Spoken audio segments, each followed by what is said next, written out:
আমি আবারও Hair free and Hair Grow ক্লিনিকে এসেছি আমার ট্রান্সপ্লান্টের 3 মাস পর। আমার সার্জারির সময় ইমপ্ল্যান্ট করা হয়েছিল 3000 গ্রাফট। আমার মেথড ছিল বিগ FUE। হ্যালো, আমি ইফতি বিন শাহজাহান। আমি ঢাকা পান্থপথ থেকে এসেছি। আমার বয়স 29।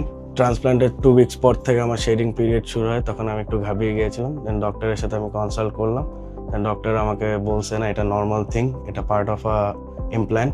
দেন আমি নিজেও একটু রিসার্চ করেছি ইন্টারনেটে।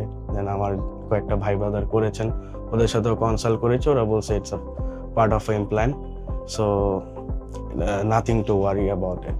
সো আফটার 3 মান্থস আমার গ্রো হচ্ছে, বাট আমি আর একটু গ্রোথের জন্য অপেক্ষা করতেছি। So let's see 6 month plus আর কবে ফুললি আমি রেজাল্টটা পাই। হেয়ার ফ্রি অ্যান্ড হেয়ার গ্রোথের সাথে আমার আজকে 3 মাসের জার্নি। ওভারঅল আর কি সবকিছুই ভালো। ওদের টিম অনেক সাপোর্টিভ, ওনাদের ডক্টরস অনেক friendly and everything is good.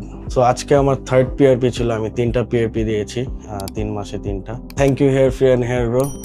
আমার 3 মাসের জার্নিতে সোফার ওনারা অনেক সাপোর্ট করেছেন, টিল নাও সাপোর্ট করছেন। Thank you so much.